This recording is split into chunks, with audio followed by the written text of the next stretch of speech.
The red sand stretched out forever in every direction Jake could see. There was nothing but endless desert and the broken remains of his ship, the Prometheus Dawn. The metal frame stuck out of the ground like the bones of some giant dead creature. Jake Morrison stood on what was left of the observation deck, his rough, sun-damaged hands holding tight to the railing. He looked out at his world. His empty, dead world. 23 years he'd been here. 23 years since the ship came crashing down. 23 years with nobody to talk to but himself. His body ached as he climbed down the old ladder into the ship's lower section. Everything hurt these days. His knees cracked with each step. His back was permanently bent from years of crawling through tight spaces to fix broken equipment. The ladder rungs were worn smooth from decades of use. When he reached the bottom, he could hear the water extraction system making terrible noises.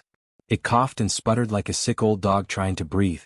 The machine had been pulling moisture from underground mineral deposits for years, but those deposits were finally empty. Dried up. Gone. Jake walked over to the water gauge and stared at the numbers. His stomach twisted into a knot. 2 weeks of water left. Maybe less if the recycling system broke down completely, which seemed likely given how it sounded. He'd been fixing and refixing that machine for so long that there was barely any original parts left. It was held together with spare wire, hope, and stubbornness. He reached out and patted the ship's wall like you'd pat an old friend on the shoulder. "All right, old girl," he said quietly.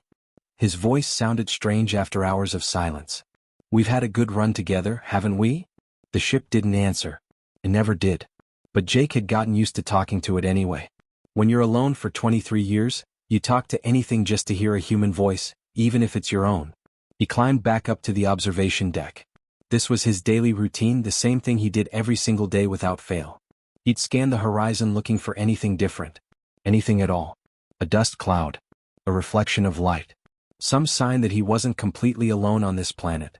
His fingers moved across the old console, touching buttons he'd pressed thousands of times before. The controls were so worn down that the labels had rubbed off years ago, but Jake knew every switch and button by memory. He checked his automated distress beacon like he always did. It had been broadcasting the same message for over 20 years, sending out a cry for help that nobody ever heard. Jake had given up hoping for rescue a long time ago. Hope was dangerous out here. Hope made you careless. Hope got you killed. Then the console made a sound it had never made before. A beep. A single clear beep. Jake's whole body went rigid. He stopped breathing. His heart started pounding so hard he could feel it in his throat. He stared at the screen, not believing what he was seeing. An incoming transmission. Not his own beacon echoing back. Not static. Not some weird interference from the planet's magnetic field. This was real. This was active. This was someone else. His hands were shaking so badly he could barely press the button to play the message. When he finally got it to work, words came through the speaker. Actual words. A voice that wasn't his own. Water. Shelter. Community. The message repeated itself over and over. It cycled through different languages. First English, then Spanish, then French, then languages Jake didn't even recognize. After the words came a string of coordinates. Numbers that pointed to a location 3 days' walk from here, toward the equator. That was territory Jake had marked as too dangerous years ago. The heat was worse there. The sandstorms were more violent. The terrain was rougher. Jake played the message again. Then again. Then a fourth time. His mind was racing, trying to make sense of it. This couldn't be real. It had to be a malfunction in his equipment. Or maybe he was finally losing his mind. 23 years alone would drive anyone crazy. Maybe he was hallucinating. Maybe the dehydration was already affecting his brain. But the coordinates were exact. The signal was strong and steady. The message was clear and deliberate. This wasn't random noise. This wasn't his imagination. Someone was really out there. Someone was calling to him. He looked down at his water gauge again. 2 weeks. Then he looked back at the screen with its blinking coordinates. The choice was simple, really. He could stay here and die slowly over the next 14 days, watching his water supply drain drop by drop until there was nothing left. Or he could take a chance. He could risk everything on a signal that might be real. Might be. "Not much of a choice, is it?" he said to the empty observation deck. For the rest of that day Jake prepared. He pulled out his still suit, the special outfit designed to recycle his body's moisture. He'd patched it so many times over the years that it was more patched than original suit. There were layers upon layers of repairs, each one representing a different year, a different crisis, a different close call with death. But it still worked. It would have to be enough. He packed his bag with careful precision. Every item mattered. Every gram of weight counted. He included his solar collectors, the panels that would charge his equipment during the day. He packed the nutrient bars he'd been saving for emergencies. This definitely qualified as an emergency. He checked his plasma cutter 3 times, making sure it was fully charged. That tool had saved his life more times than he could remember. It could cut through metal, rock, or anything else that got in his way. In the wasteland, it was the difference between life and death. Jake checked every item twice. Out in the desert, a single forgotten piece of equipment could kill you. A broken strap could leave you stranded. A dead battery could leave you lost. He'd learned these lessons the hard way over 23 long years. The twin suns began to set, turning the sky into a painting of orange and purple and deep red. Jake climbed up to the captain's chair one last time. It was old and cracked, the padding long since worn away, but it had been his throne for over 2 decades. He sat down and activated his personal log. He hadn't made a log entry in years. What was the point when nobody would ever hear it? But tonight felt different. Tonight felt important. Day 8395. Jake Morrison recording. His voice echoed in the empty ship. I received a signal today. First contact in 23 years. The coordinates point to a settlement 3 days from here. It could be real. It could be my equipment finally giving up. It could be my mind breaking after all this time alone. He paused, looking out at the desert as darkness crept across it. But my water is almost gone. I'm tired of sitting here waiting to die. So tomorrow morning I walk. If the signal is real, I'm going to see people again. Actual human beings. If it's not real. He allowed himself a small, sad smile. At least I'll die trying. At least I'll die doing something instead of just waiting. He shut down the log and sat in silence. This was his final night aboard the Prometheus Dawn, the only home he'd known for 23 years. Tomorrow everything would change. One way or another, his life on this ship was over. The stars came out above him, cold and distant and beautiful. Somewhere out there, beyond this dead planet, humanity was thriving. People were living and laughing and loving. Jake had almost forgotten what that was like. The sound of conversation. The warmth of another person. The simple comfort of not being alone. Maybe, just maybe, he was about to remember all of it. He checked his navigation system one more time before trying to sleep. The signal was still there, steady and strong. It pulsed like a heartbeat. Like the planet itself was calling to him. Come forward, it seemed to say. Come home. Jake lay down on his bunk, but sleep wouldn't come. His mind kept spinning with questions. In 23 years of scanning every inch of this planet, he'd never found any trace of life. Nothing. Not a plant. Not a microbe. Certainly not a colony of people. So where had they come from? How had they survived? And why were they calling out now, right when his water was about to run out? The timing seemed too perfect. Too convenient. Were they watching him? Had they known he was here all along? Or was this just an incredible coincidence? The questions piled up in his mind, but he had no answers. The answers were 3 days away across 90 kilometers of deadly wasteland. The answers were at those coordinates in a place he'd never been. Dawn would come early on this planet. It always did. And when it came, Jake would start walking. He'd walk toward that signal, toward that promise of water and shelter and community. He'd walk toward hope, even though hope was dangerous. Even though hope could kill you. Because the alternative was staying here and dying alone, and Jake had been alone for long enough. Jake's boots sank into the red sand as the first sun started climbing over the horizon. He'd left before dawn, wanting to get as far as possible before the real heat arrived. The temperature was already rising fast. By the time both suns reached the middle of the sky, it would hit 50 degrees Celsius. Hot enough to cook meat. Hot enough to kill a man if he wasn't careful. He adjusted his goggles, making sure they formed a tight seal around his eyes. Sand got into everything out here. One grain in your eye could blind you. He pulled out his compass and checked the coordinates one more time. 3 days of walking. 90 kilometers across some of the worst terrain on the planet. He'd traveled long distances before over the years, but never with so little water. Never cutting it this close. The first day tried to kill him right away. Jake had been walking for maybe 3 hours when the wind picked up. At first it was just a breeze, almost pleasant against his face. Then it grew stronger. Within minutes, the sky turned dark red. A sandstorm was coming and coming fast. Jake barely had time to wrap his face before the storm hit. The wind screamed across the desert, carrying millions of tiny particles that stung like angry insects. The sand found every gap in his clothing, every exposed bit of skin. It got in his ears, his nose tried to force its way into his mouth when he breathed. The world disappeared into a wall of swirling red. He couldn't see 5 feet in front of him. But Jake kept walking. He had to. Stopping meant wasting time, and he didn't have time to waste. He trusted his navigation unit to keep him pointed in the right direction. The small device in his hand vibrated gently, telling him to go straight, to turn slightly left, to keep moving forward. Without it, he'd walk in circles until he died of thirst. The storm lasted for hours. When it finally passed, Jake's entire body ached. His legs felt like they were made of lead. His throat was so dry it hurt to swallow. He pulled out his water container and allowed himself one small sip. Just enough to wet his mouth. He had to ration carefully. 2 weeks of water for 3 days of walking should have been plenty, but nothing was certain in the wasteland. By the time night fell, Jake could barely stand. His leg muscles burned with exhaustion. Every step had been a fight against the sand, against the wind, against the brutal heat. He pulled out his emergency shelter, a thin metal frame with fabric stretched across it. It took him 3 tries to set it up because his hands were shaking so badly. When he finally crawled inside and collapsed, he was too tired to even eat the nutrient bar he'd planned on having for dinner. Sleep took him immediately, pulling him down into darkness. The second day was worse. Both suns rose together, turning the desert into an oven. The heat came at Jake from every direction. From above, where the suns blazed. From below, where the sand reflected and magnified the light. Even the air itself seemed to burn as he breathed it in. His solar collectors were working overtime, trying to gather enough energy to keep his equipment running. The navigation unit. The scanner. The plasma cutter. All of it needed power, and the collectors were barely keeping up. Jake watched the power levels anxiously, knowing that if they died, he was as good as dead himself.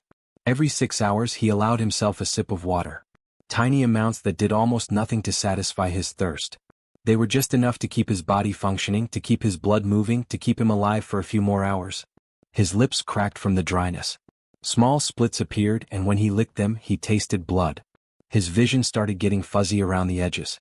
The world seemed to shimmer and dance in ways that had nothing to do with the heat waves rising from the sand. But something kept him going.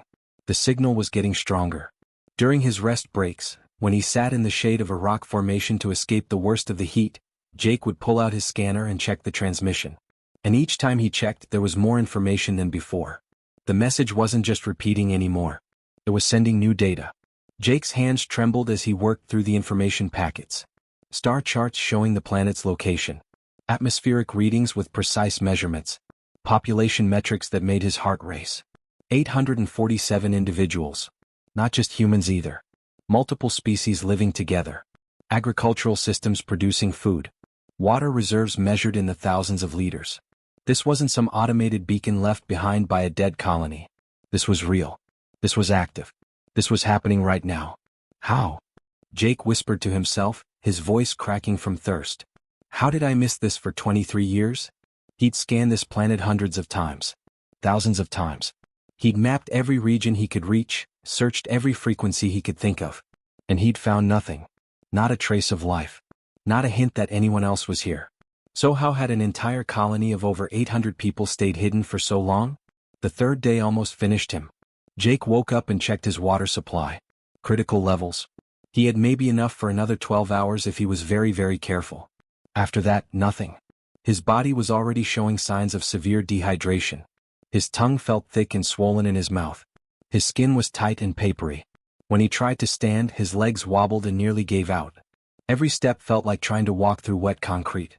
His feet sank into the sand, and pulling them out required enormous effort. The twin suns beat down on him without mercy. His mind started playing cruel tricks.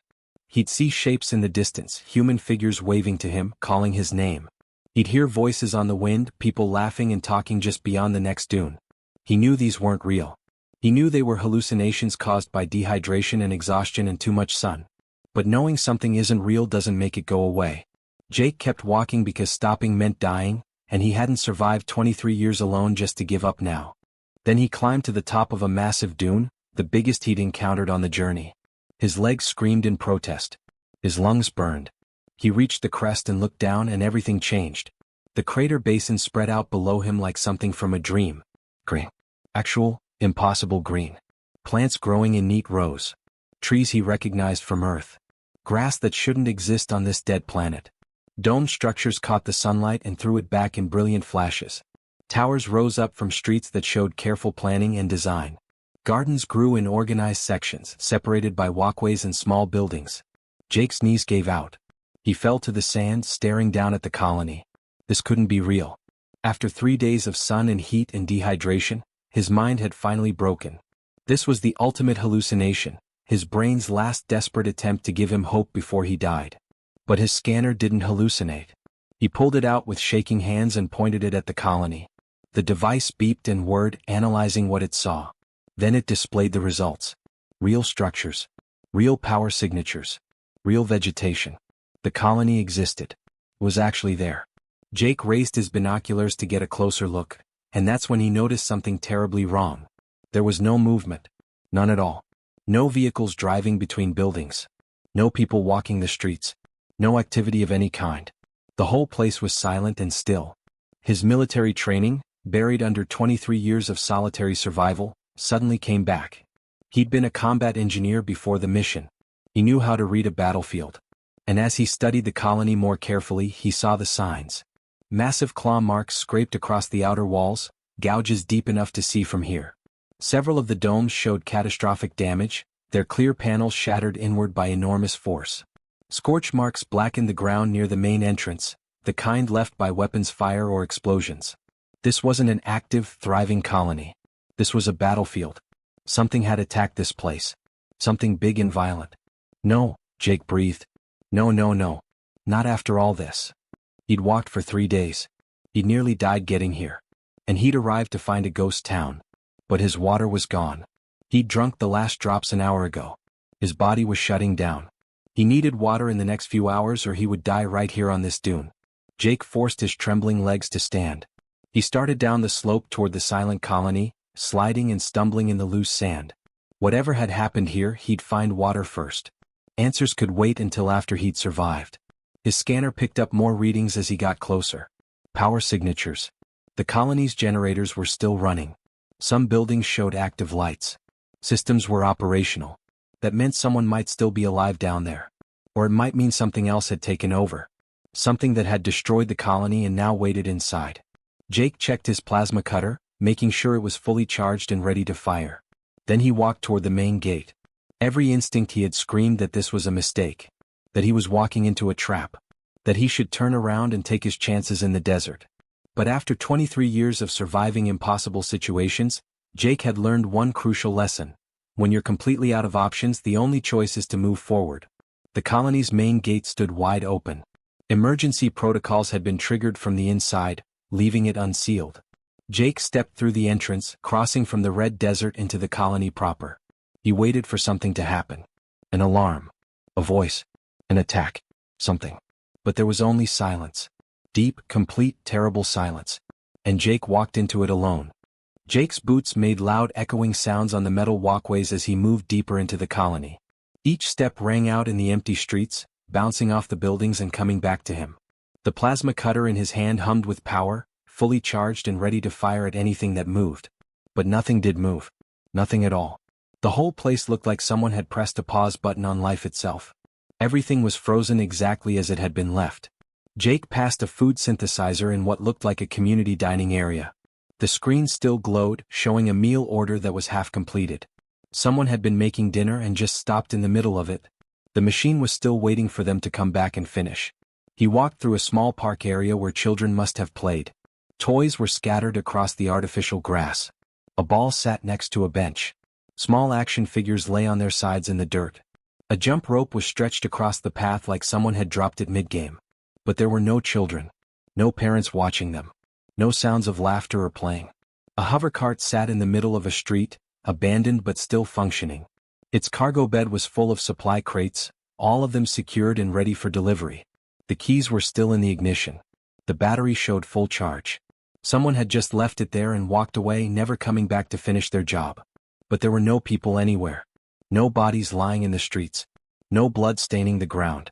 No signs of violence or struggle in the immediate area. Just empty spaces where people should have been. Just the quiet hum of machinery that kept running even though everyone was gone. Jake's old military training was screaming at him to be careful. To sweep each building one by one, checking corners and clearing rooms methodically. To treat this like a combat zone because that's clearly what it was. But his body had other ideas. His body was shutting down. He'd pushed too hard for too long. He needed water immediately, not in 5 minutes or 10 minutes. Right now. He followed signs posted on the walls. They were written in multiple languages with symbols and arrows pointing the way. Universal designs meant for different species to understand. The signs led him to the main reservoir, and when Jake saw it, he almost started crying. Enormous tanks stretched out before him, each one filled to the top with crystal clear water. There was enough here to sustain thousands of people for years. More water than Jake had seen in one place since before the crash. The tanks gleamed under the colony's artificial lights, clean and pure and beautiful. Jake dropped his pack on the floor and stumbled to the nearest dispensing station. He didn't even bother with a cup. He put his mouth directly under the tap and opened it fully. Water poured out, cold and clean and perfect. It tasted like nothing, which was everything. For 23 years, Jake had been drinking recycled water that always had a metallic tang to it, a chemical aftertaste that never went away. This water was pure.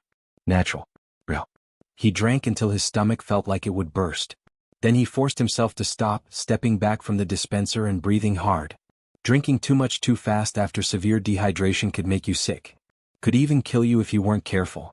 Jake sat down on the floor and waited, letting his body absorb the water slowly. After about 20 minutes, when his head cleared and his hands stopped shaking, Jake stood up and continued exploring.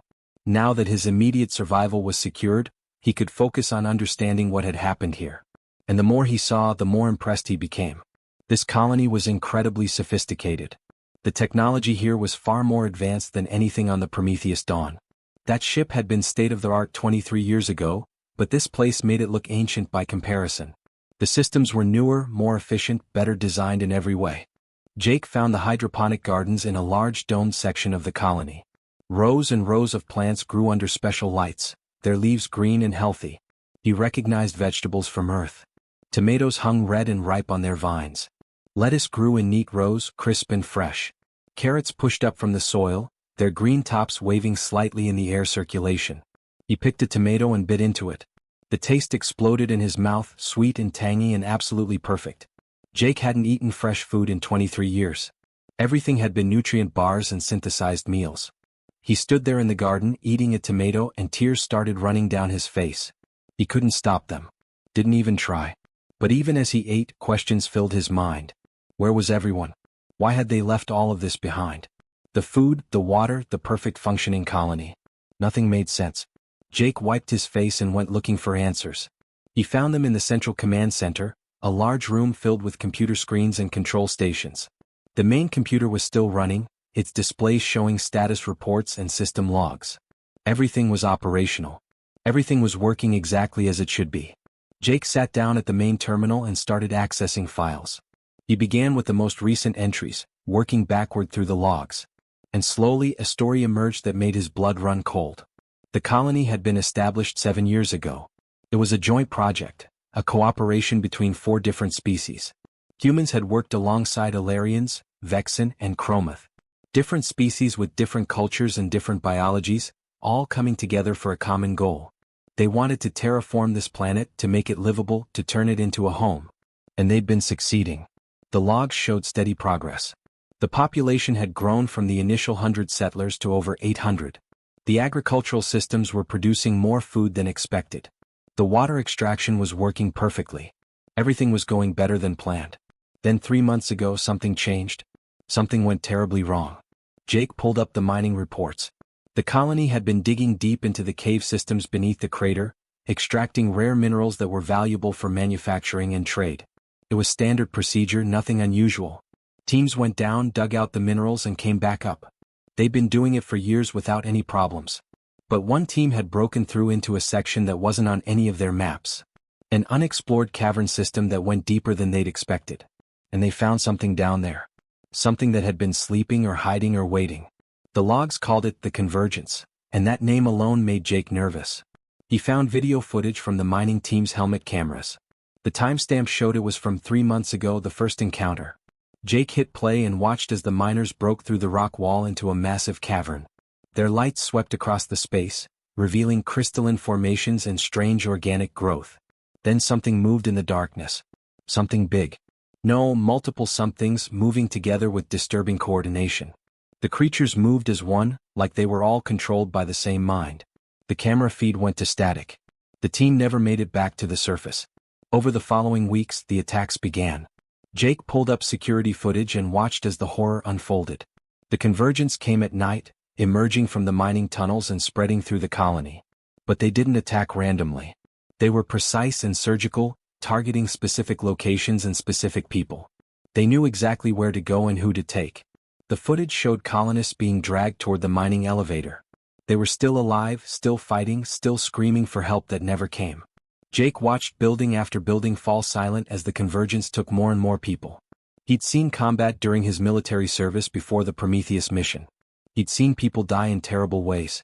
But this was different. This wasn't war. This was hunting. This was intelligent creatures methodically harvesting people like crops.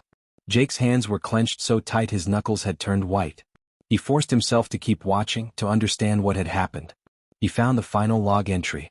It was recorded by the colony administrator, a woman named Rachel Bennett.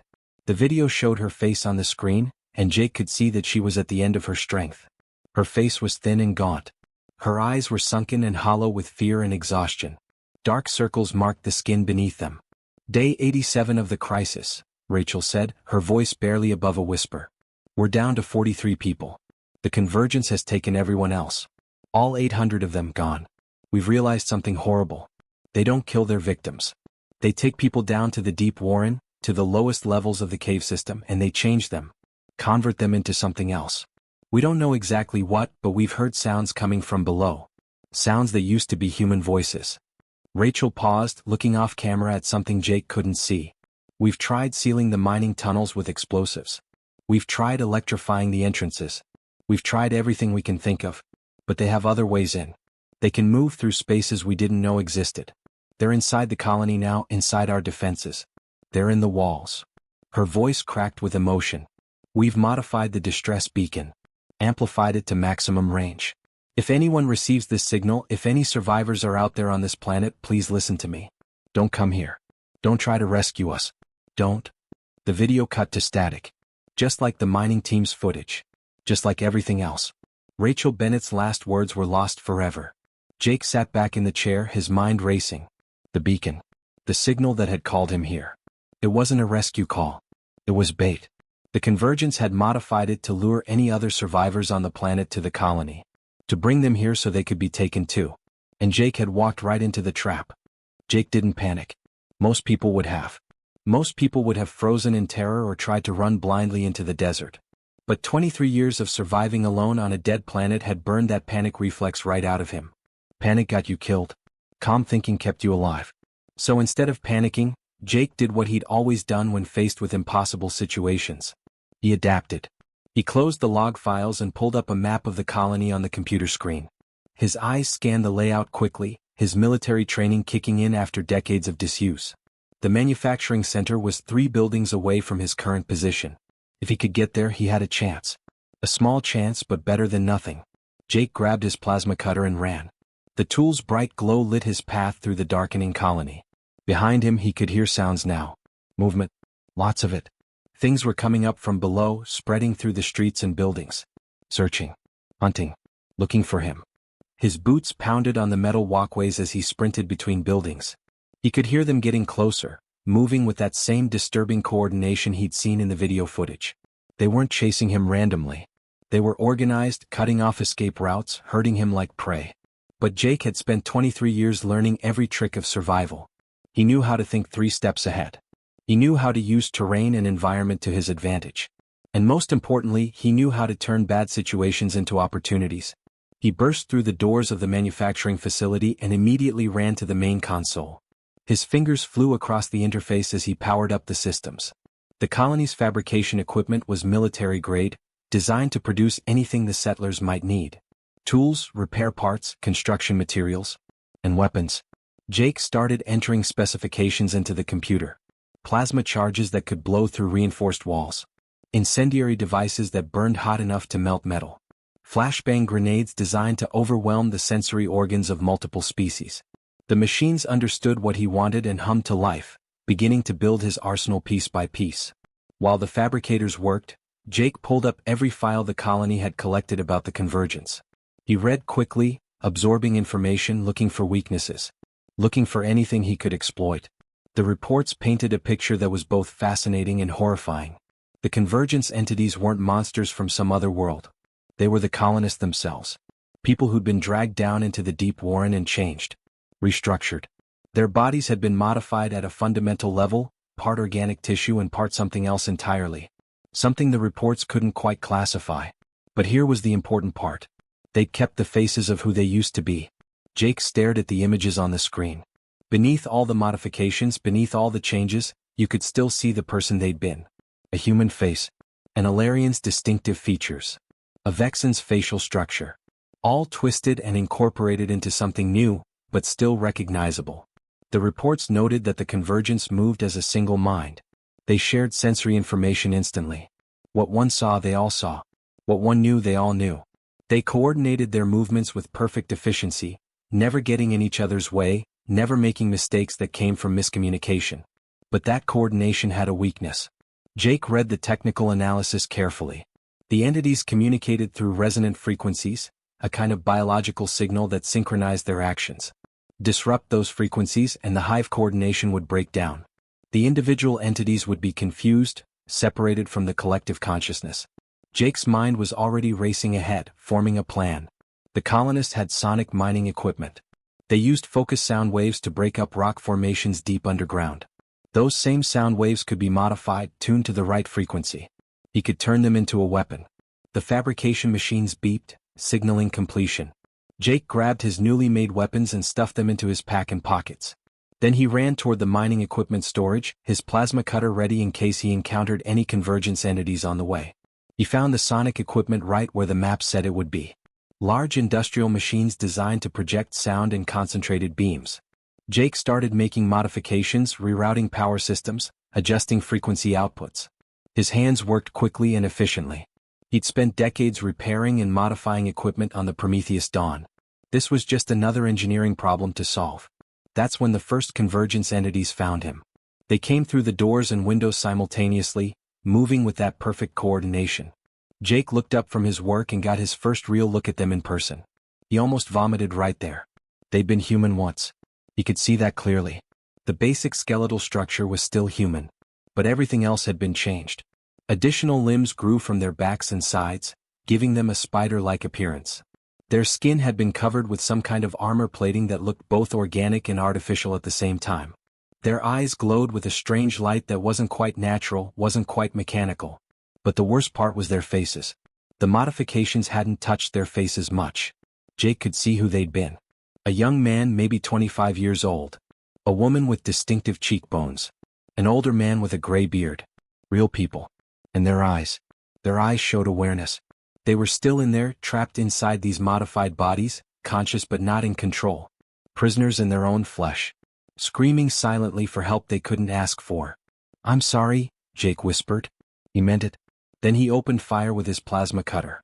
The first blast caught the lead entity in the chest, driving it backward. The others came forward immediately, trying to surround him. But Jake had already planned for this. He threw a flashbang grenade into their midst. The explosion of light and sound disoriented them for a few crucial seconds. Enough time for Jake to grab his modified sonic equipment and run. He led them on a chase through the colony. It looked like he was running in panic, but every turn was calculated. Every route was chosen. Jake had studied the colony's layout while reading the logs. He knew which corridors were narrow enough to bottleneck pursuit. He knew which doors could be sealed behind him. He knew which structures were weak enough to collapse. The convergence followed him in perfect coordination, moving as one organism. But Jake had spent 3 days crossing the wasteland, and during that time he'd been thinking about patterns. About how the signal had evolved. About how the messages had changed. He'd been studying them without even realizing it. They thought collectively. That made them efficient, but it also made them predictable. They optimized for group success, which meant they followed logical patterns. But Jake didn't think logically. Jake thought like chaos. Like someone who'd spent decades improvising solutions to problems that had no right answers. He collapsed a corridor behind him using plasma charges placed on support beams. The ceiling came down, blocking pursuit from that direction. But he knew they'd find another way. They always did. He set traps and choke points, simple but effective. Tripwires connected to incendiary devices. Pressure plates that triggered flashbangs. Nothing that would stop them permanently, but everything designed to slow them down. Every military tactic Jake had ever learned came flooding back. Lessons from his training decades ago. Combat strategies he thought he'd forgotten. The human brain was amazing. It stored everything, even things you thought were gone. And when you needed that information to survive, it all came back. The convergence was intelligent. The reports had made that clear. They learned from mistakes. They adapted to new situations. But they'd never faced someone like Jake. Someone who'd spent 23 years learning to exploit every possible advantage. Someone who'd turned rocks and sand and broken equipment into tools for survival. Someone who saw every resource as a potential weapon. Jake led them exactly where he wanted them. The central plaza, a wide open space in the middle of the colony. He ran to the center and stopped, turning to face them. They emerged from every direction, hundreds of entities moving with that disturbing synchronized grace. They surrounded him completely, cutting off all escape routes. They thought they had him trapped. They thought this was the end. Jake smiled grimly. Then he activated the modified sonic equipment he'd been carrying. The effect was immediate and absolutely catastrophic for the convergence. The sound wave, tuned precisely to their communication frequency, hit them all at once. Jake watched as their perfect coordination shattered like glass. The entities collapsed to the ground, their modified bodies seizing and spasming. The hive mind that controlled them had lost its grip. For the first time in months, maybe years, they were individuals again. Separate consciousnesses surfaced, no longer suppressed by the collective. They writhed on the ground, confused and disoriented, their bodies still modified but their minds temporarily their own. And that's when Jake saw something that changed his entire plan. Something that made him realize he couldn't do what he'd come here to do. He'd come to the plaza planning to destroy them. To end the threat permanently. He had enough plasma charges and incendiary devices to turn this entire area into a crater. He could kill every convergence entity here and probably collapse the tunnels leading to the deep warren. But as he looked at their faces, he couldn't do it. Beneath all the modifications, beneath all the changes, the colonists were still alive. Still aware. Their eyes met his and he saw recognition there. Understanding. Pleading. They hadn't been killed and turned into monsters. They'd been enslaved. Changed against their will. Trapped in bodies they didn't control, forced to watch themselves hunt and capture others. Jake had read the colony logs. He'd seen names and faces. David Chin, an agricultural specialist. Rachel Bennett, the administrator. Tom Wilson, a mining engineer. Hundreds of others. Real people with real lives. And they were all still in there somewhere, prisoners in their own flesh. Jake had come here ready to commit genocide to stop the convergence. But now he realized that would mean murdering 800 innocent people who were already victims. He couldn't do it. He wouldn't do it. Which meant he had to try something impossible instead. Something insane. Something that would probably get him killed. He had to go down into the deep warren. Into the heart of the convergence. Into the place where they changed people. Into the one place that no one had ever returned from alive. Jake checked his plasma cutter, making sure it was fully charged. He looked at his sonic disruptor, hoping it would be enough to keep them at bay. Then he started walking toward the mining elevator, toward the entrance to the deep warren. "All right," he muttered to himself. "Let's finish this." The mining elevator cage rattled and shook as it descended into the darkness below the colony. Jake stood in the center, alone, his sonic disruptor held out in front of him like a shield. The device hummed constantly, creating an invisible bubble of disrupted frequencies around him. Any convergence entity that got too close would have its connection to the hive mind severed temporarily.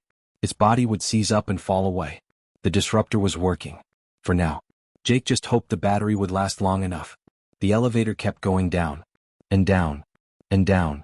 Jake had no idea how deep these caves went. The colony records hadn't mapped this far. After 10 minutes of descent, he was deeper underground than he'd ever been in his life. After 20 minutes, the elevator was still dropping. The darkness outside the cage was absolute. His light couldn't penetrate more than a few feet into the blackness. After what felt like hours but was probably only 30 minutes, the elevator finally shuddered to a stop. The doors opened with a hiss of hydraulics. Jake stepped out into the deep warren, and his breath caught in his throat. It was the most beautiful and most horrible thing he'd ever seen. The cavern stretched out in all directions, so vast that his light couldn't reach the far walls. The ceiling arched high above him, disappearing into shadow. But the walls themselves glowed softly with bioluminescent crystal formations. Blues and greens and purples pulsed gently, creating an alien landscape that looked like something from a dream. Or a nightmare. The natural crystal structures were breathtaking. They'd grown over millions of years, creating towers and bridges and formations that seemed impossible. But woven through all that natural beauty was something else. Something that made Jake's stomach turn. Organic circuitry ran along the walls like veins. It pulsed with light, carrying information through the cavern. Neural tissue, actual living brain matter, connected to the crystalline structures. The Convergence had built a living computer system using the planet's native materials and the minds of the people they'd taken. They'd turned human consciousness into processing power. Jake walked forward slowly, his sonic disruptor clearing a path. Convergence entities moved in the shadows, but they couldn't get close to him. They circled at a distance, watching, waiting. He could feel hundreds of eyes on him. Maybe thousands. At the center of the cavern, Jake saw the Nexus. It was massive, easily the size of a building. A huge organic structure that pulsed rhythmically, like a giant beating heart. It was made of that same combination of neural tissue and crystal, grown together into something that shouldn't exist. Every Convergence entity in the cavern was connected to it through those neural pathways that ran along the walls and floor. Thin threads of living tissue linked each modified colonist back to the central consciousness. This was their queen. Their database. Their controlling mind. Everything they knew, everything they'd learned, everything they were, it all came from this Nexus. Jake approached it carefully, one step at a time. He could feel it reaching out to him. Not physically but mentally. It was trying to understand him. Trying to figure out what he was. Trying to incorporate him into the network, to add his consciousness to the collective. But something was stopping it. Jake could feel the Nexus pushing against his mind, probing, searching for a way in. But it couldn't find one. 23 years of complete isolation had changed something fundamental about how Jake's brain worked. He'd spent so long alone, so long being nothing but himself, that he'd become incompatible with hive consciousness. His mind had adapted to solitude in ways that made it impossible to merge with a collective. He'd been alone for so long that he couldn't be absorbed. And that gave him an idea. Jake pulled out his handheld computer and accessed the colony's manufacturing facility remotely. His fingers moved quickly across the screen, entering new specifications. Uploading instructions for something the machines had never built before. A specialized program. A virus. But not the kind that destroyed systems. The kind that changed them. He wasn't going to destroy the Nexus. That was his first realization. Destroying it would kill everyone connected to it. 847 people whose consciousnesses were now part of this thing. If he blew it up or burned it down, they'd all die with it. But he could reprogram it. Jake had spent 23 years modifying failing technology. He'd taken systems that were never meant to work together and made them function. He'd found creative solutions to impossible problems. He'd kept himself alive using nothing but broken equipment and stubbornness. This was just another engineering challenge. A really, really big one. The virus he was creating wasn't meant to destroy. It was meant to change. To introduce something the Convergence had never experienced before. Individuality. The concept of being separate. The idea that you could be connected to others while still being yourself. Jake uploaded the virus into the manufacturing system, then used the colony's network to inject it directly into the Nexus's communication protocols. The program started working immediately, spreading through the neural pathways like wildfire. The Convergence felt it instantly. The Nexus reacted with violence. It lashed out at Jake, trying to stop him. Trying to incorporate him before he could finish what he'd started. Tendrils of neural tissue erupted from the ground around him, reaching for his body. They wanted to connect to him. To make him part of the network. To turn him into another node in the system. But Jake's sonic disruptor kept them at bay. Each time a tendril got close, the disrupted frequencies made it seize and retreat. He stood his ground in the center of the chaos, his device humming constantly, while his virus worked its way through the system. Hours passed. Jake had no idea how many. Time seemed to lose meaning down here in the darkness. His sonic disruptor was overheating. The battery was dropping dangerously low. His body was exhausted from days of walking through the desert and then fighting through the colony. Every muscle ached. His eyes burned from lack of sleep. His hands shook from adrenaline and fatigue. But he'd survived 23 years alone on a dead planet. He'd fixed unfixable machines. He'd found water where there was no water. He'd lived when he should have died 1,000 times over. He could survive this too. The battle raged around him. The Nexus kept trying to absorb him. Jake kept fighting it off. His virus kept spreading through the system, rewriting protocols, changing the fundamental nature of how the convergence operated. It was a war between control and freedom, between collective and individual, between the hive mind and the human who'd learned to be completely alone. Finally, something shifted. Jake felt it before he saw it. The Nexus's pulsing rhythm changed. It had been beating with perfect regularity like a metronome, but now it became irregular, uneven, individual. The virus had reached critical mass. It had spread through enough of the system to fundamentally alter how it worked. The neural connections remained intact. The colonists were still linked to the Nexus and to each other, but the controlling intelligence that had enslaved them fractured, split, divided. 847 separate consciousnesses emerged from the collective. They were still connected, still able to share thoughts and feelings if they chose to, but they were themselves again. Not components, not slaves, not nodes in a network. People. All across the colony, in the streets and buildings above, the convergence entities stopped moving. They froze in place, their modified bodies going rigid. Then they shuddered and woke up. For the first time in months they were aware. They were individual. They were free. Jake collapsed to his knees, his sonic disruptor finally dying. The battery had given everything it had. But it was enough. It had lasted just long enough. He knelt there in the darkness, breathing hard, surrounded by convergence entities that no longer wanted to absorb him. They just stood there, confused and disoriented, but themselves again. He'd done it. Against all odds, against all logic, he'd actually done it. He'd saved them. Jake didn't remember climbing back into the elevator. Didn't remember the long ride back to the surface. When he finally emerged into the colony, the sun was rising. The first light of dawn painted everything in shades of orange and gold. And the colony was full of people again. They surrounded him. Colonists who still bore the physical modifications, whose bodies were still changed, but whose minds were their own. Some were crying. Some were laughing. Some were just standing there in shock, unable to believe they were free.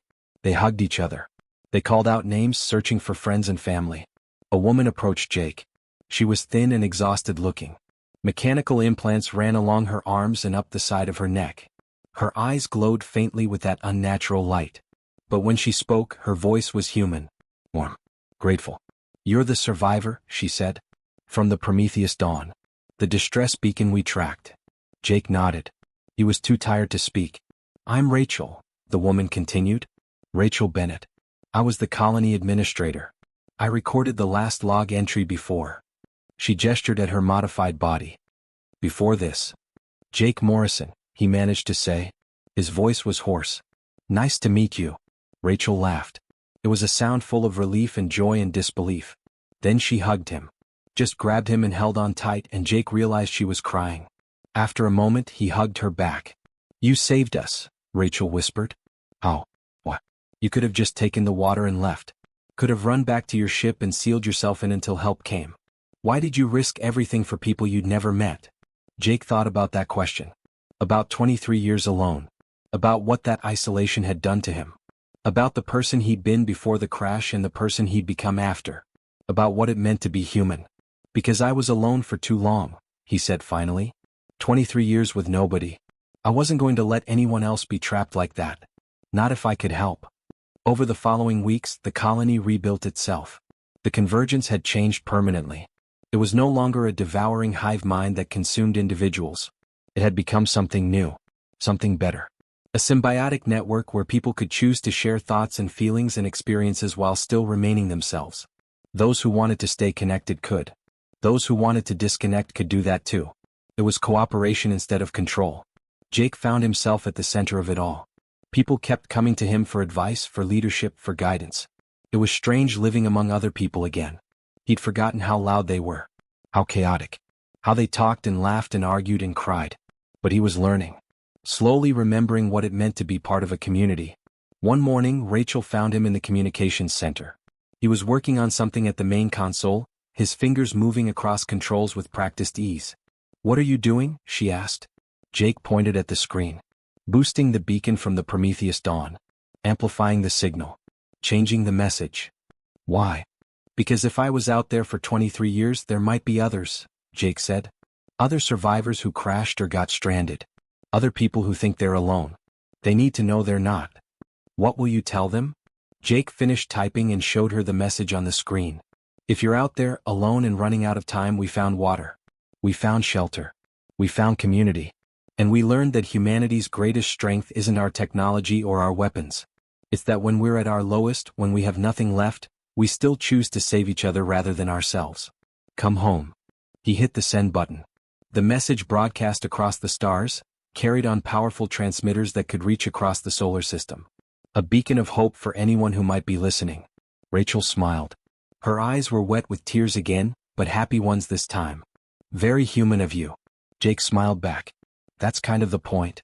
Outside, the twin suns rose over the red desert of Kepler 442c. The sand still stretched endlessly in every direction.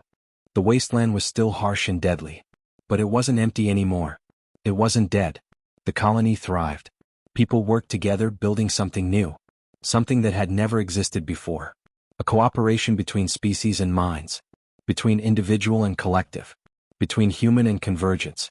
And Jake Morrison, who'd been alone for 23 years, who'd survived when he should have died, who'd walked across a desert on a signal that was meant to trap him, would never be alone again. The beacon pulsed outward into space. A message of defiance against the darkness. A promise that help existed. A reminder that humanity never gave up. Never abandoned each other. Never stopped hoping. Very human. Very hopeful. Very much alive.